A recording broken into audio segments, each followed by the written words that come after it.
TET మరియు DSC prepare అవుతున్నటువంటి అభ్యర్థులందరికీ social studies prepare అవుతున్నప్పుడు కంపల్సరీగా మన చేతిలో ఉండాల్సినటువంటి టూల్ అట్లాస్ అనేది అవసరం. చాలాసార్లు మనం గుర్తుపెట్టుకోవడానికి ఎక్కువ ఆస్కారం ఉన్నటువంటి విషయాలను అవగాహనతోని ఈజీగా ఎగ్జామ్ హాల్లో మనం క్వశ్చన్కి ఆన్సర్ చేయడానికి అవసరమయ్యేటువంటి ఒక టూల్ కంపల్సరీగా అట్లాస్. చాలామంది ఇప్పటివరకు మరి స్టార్ట్ చేశారా లేదా అనే విషయాన్ని మనం ఒకసారి గమనిస్తే కంపల్సరీగా మనం ఏదైనా ఒక అట్లాస్ని మన దగ్గర పెట్టుకొని చదువుతూ ఉన్నప్పుడు నుంచి టెట్లో అయితే ఒక 2 బిట్లు అంటే 1 మార్క్, డిఎస్లో అయితే 2 మార్క్స్ అయితే కంపల్సరీగా రావడానికి ఆస్కారం ఉంది. అయితే దీనికి ఎక్స్ట్రాగా మీరు చేయాల్సింది ఏం లేదు, కానీ మీరు ఎప్పుడైతే జాగ్రఫీ చదువుతున్నారో జాగ్రఫీలో మనకు మెయిన్గా ఉండేటువంటి టాపిక్స్లో ఖండాలను తీసుకోండి. ఇప్పుడు 6th to 10th వరకు మనకి 3 ఖండాల గురించి ఇచ్చిండ్రు. ఆ 3 ఖండాల యొక్క నైసర్గిక స్వరూపము, తర్వాత 10th క్లాస్లో అయితే భారతదేశ నైసర్గిక స్వరూపం అని అన్నారు. అంటే ఏ వైపున పర్వతాలు ఉన్నాయి, ఏ వైపున ఎక్కువగా ఎడారి ప్రాంతం ఉందనేటువంటి వాటిని మనము చక్కగా అర్థం చేసుకోవడానికి అవసరమైంది అన్నమాట.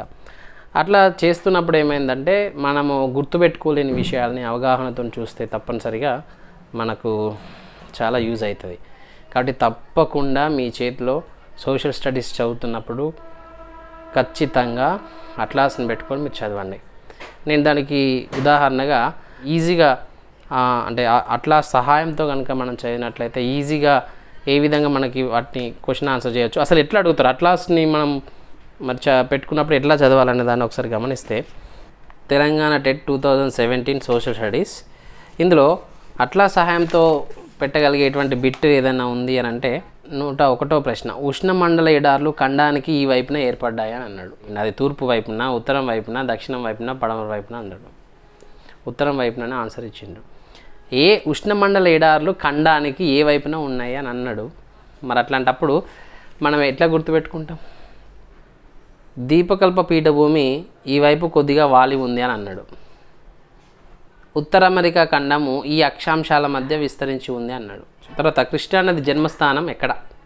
సో ఇట్లా మనము ఇంకా చాలా బిట్స్ అయితే ఉన్నాయి, కానీ నేను ఇప్పుడు మీరు ప్రీవియస్ పేపర్ కనుక ఒకసారి పెట్టుకొని చూస్తే ఎన్ని బిట్స్ మనం చేయొచ్చు ఈజీగా అనేది మనము చెప్పొచ్చు. ఇప్పుడు మహాజనపదాలు ఉన్నాయి. మహాజనపదంలో వైపు ఉన్నది మగధకు ఉత్తర వైపున ఉన్నటువంటి రాజ్యం ఏది, మగధకు తూర్పు వైపున ఉన్నటువంటి రాజ్యం ఏది అని మనల్ని అడిగినప్పుడు ఎట్లా తెలుస్తుంది అది మనకి? ఈజిప్టునకు తూర్పున ఉన్న సరిహద్దు ఏది అని అన్నాడు.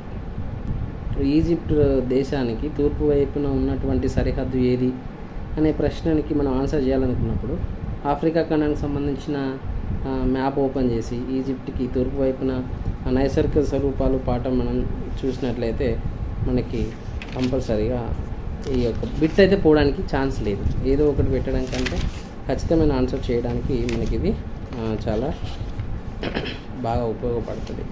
పనామా కాలువ ఈ క్రింది జలభాగాన్ని కలుపుతున్నదనే ప్రశ్న. అదేవిధంగా ఆఫ్రికాలో తీరరేఖ కలిగిన దేశాలు ఏవి అని అన్నాడు.